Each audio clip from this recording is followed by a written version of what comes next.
Alright everyone, what's going on? Liquid Proust here. From there you're not going to see my face, so those who just want to see my hands and all the tea thingies, that's what you get today.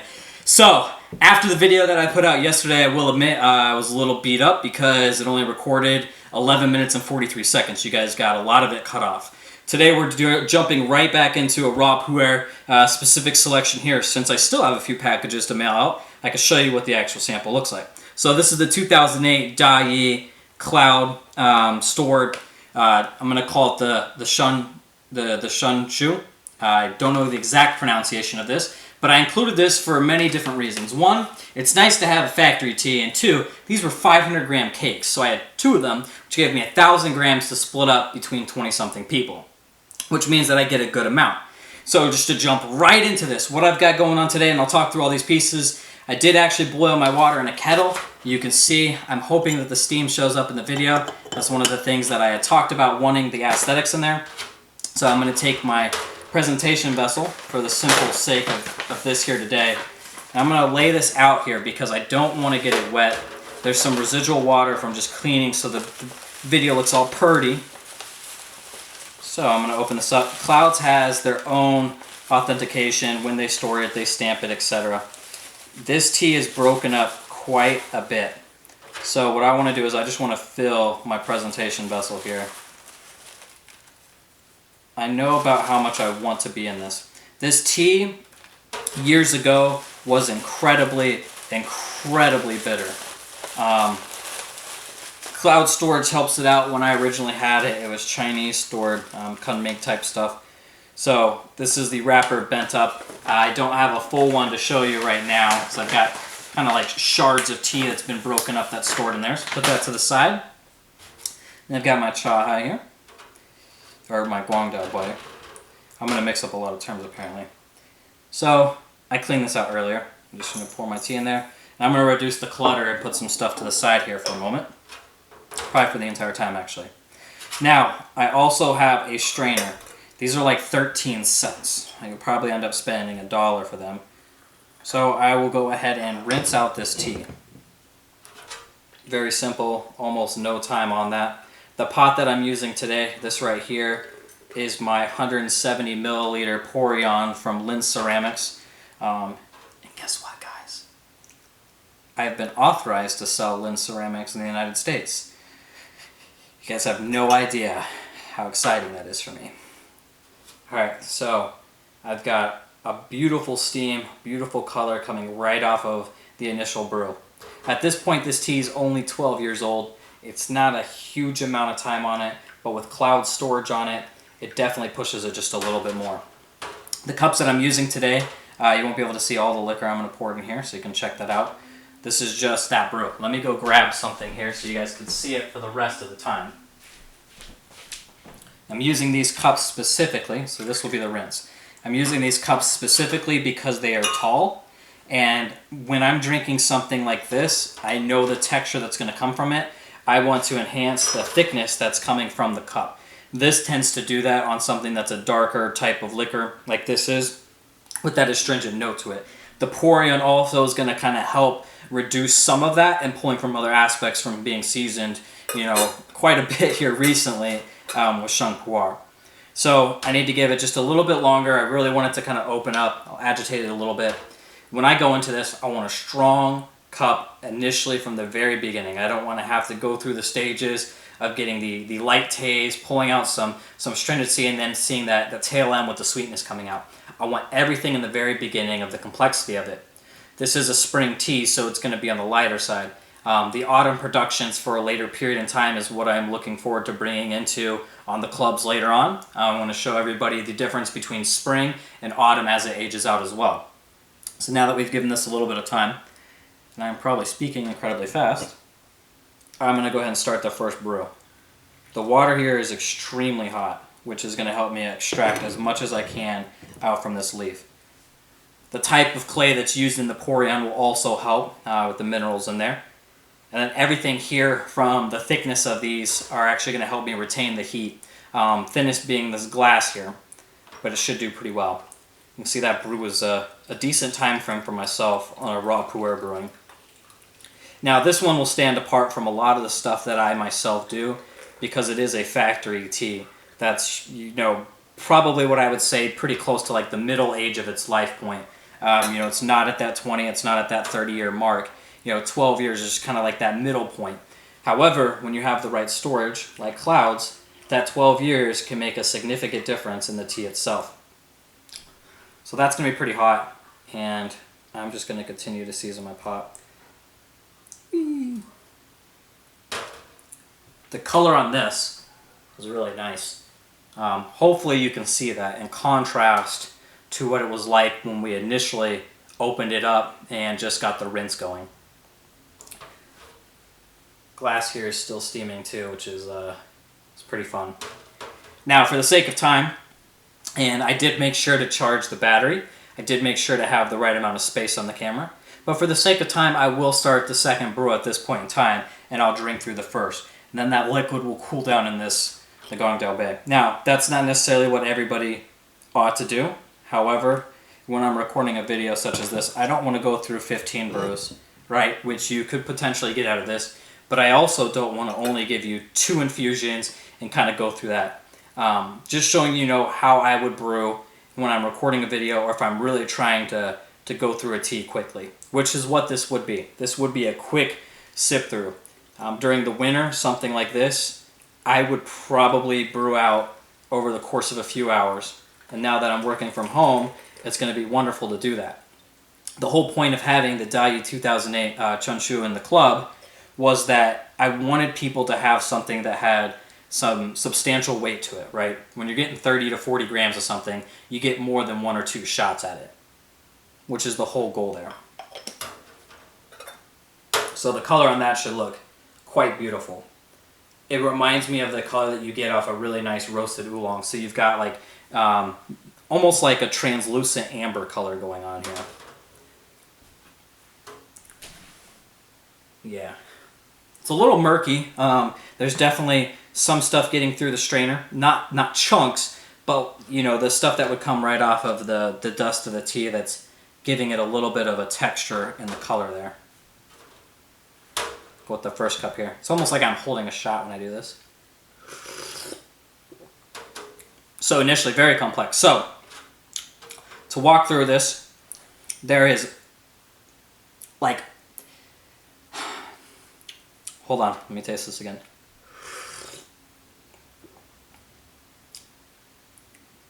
Alright, so this has a taste of goulash to it, which is a unique tasting note. And by that, I mean almost like an over-stewed vegetable. Almost like if you go out for a really nice meal, European type meal where they have goulash added to the dishes there. And it has that in the background. But what's nice about this is that it has a lot of complexity going on, because you have like this tad bit of smoke on the back of the tongue. You almost have this weird sensation of like a roasted note to it as well. And then you have like somewhere in the middle of all that, you have this taste of pu'er. But it's very subtle because there's so much going on and bouncing off between the back of the mouth, the front of the tongue, and then like because of the heat that you've got on there, the dryness going on at the top of the roof of your mouth as well.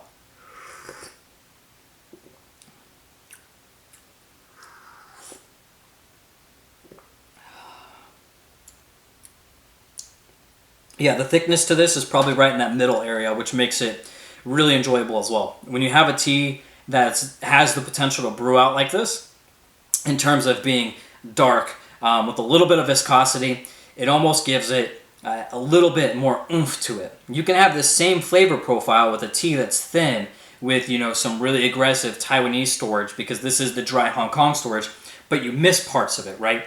This still has like a delicate aspect of Dayi blendedness, right? So not to get into the debate of all the major factories and how their house tastes for their blends change, but this really gives you like the delicateness of this was meant to taste the way that it is over the years that it's gone through here. Now granted, a little bit different storage than what Dayi probably would have expected here. This is the second brew. I'll put this to the side because this is pretty hot. So you see the color in here. I'm going to pour that out. Show you the difference of what we've got. Now, in white, it looks very contrasting, and here you can see it's not too big of a difference, right? No different than looking at it through this glass here. and we'll hit that third brew, and then I'm going to be drinking this throughout probably the rest of the next few hours.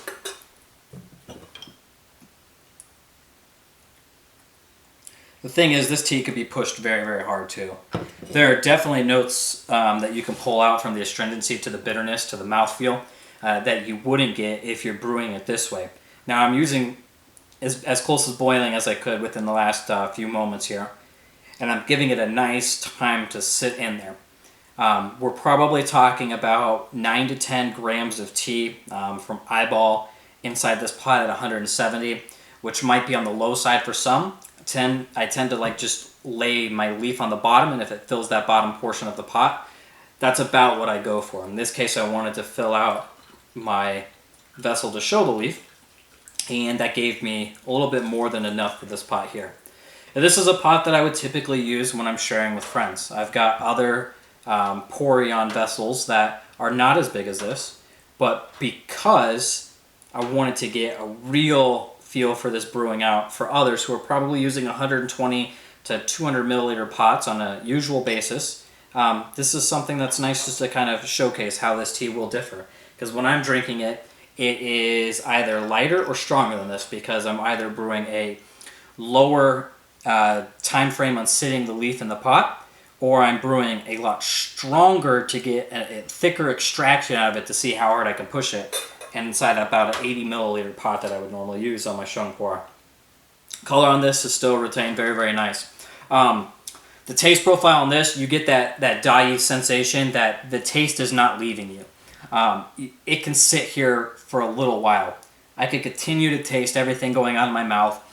It might not be the most pleasant thing because there's some dryness that goes on. And that comes to play with, you know, the bitterness and astringency that hasn't aged out of this tea yet. Is it going to? More than likely over a certain amount of time. Right now this tea is very much alive, and in a transitional period, that's going to last a little bit of time. When you move it to the US, more than likely it'll last even longer. So this sample that everybody's got is meant to be drank up right now. Drank up. Who's going to make fun of me for that?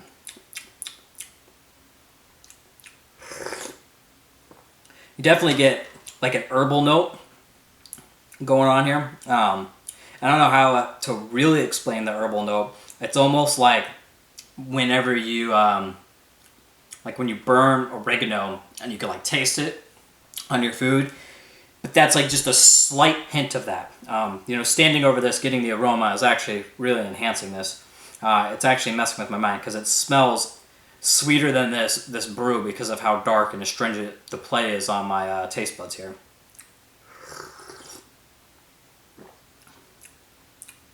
Yeah, there's definitely dust like throughout this. This is what keeps this session going to continue very strong, because it's going to continue like this for a while.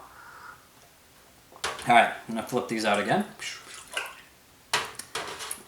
I'm just not going to be able to drink all of this myself without heating up too much. This tea is one that's definitely got my body temperature rising. You know, I would say there's, you know, just for the human anatomy, you know, it's definitely like a upper body downwards, right? From like the upper part of my chest to my armpit, it's like probably about like to here on my arm. You just feel that heat retention, you know, whether that's energy or that's just the heat from the liquid. Either way, that's happening right now, and there's only so much of that I could do.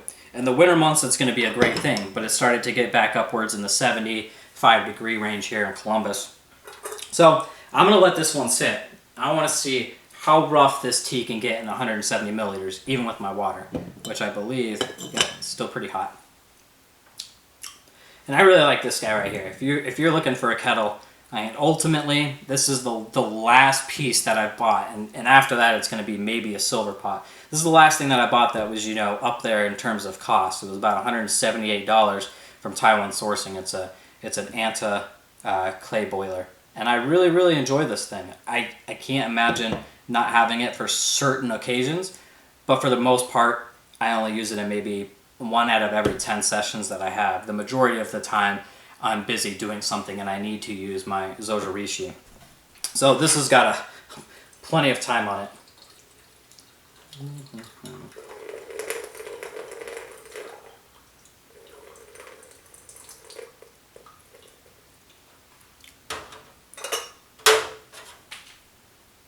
Probably about the same color. I don't think it's really changed yet. But the color in these white cups make it look like an absolute beast. So I'm gonna put the pot there.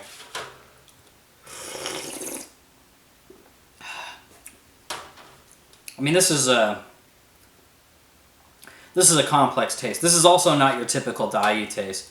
This isn't going to remind you anything of 8582. It's not going to remind you anything of 7542. This is going to remind you of... I know it's a Munghai blend of spring material, but this reminds me a lot of like Mungku Productions. It reminds me slightly of the higher end of Shagwan's material, how you have that robust... everything actually about Shui, everything's robust that you've got going on. But there's like that slight spring element, which I think is what comes through on, you know, that goulash taste, you know, the vegetables.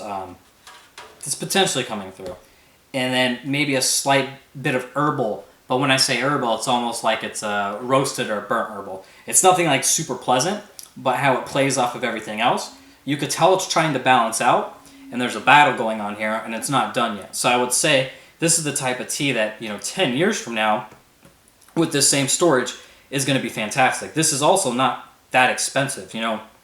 You're talking less than $200 for a 500 gram cake, right? So when you break it out per session, and the value that it was added to the Liquid Proust Club made it a really good option to have.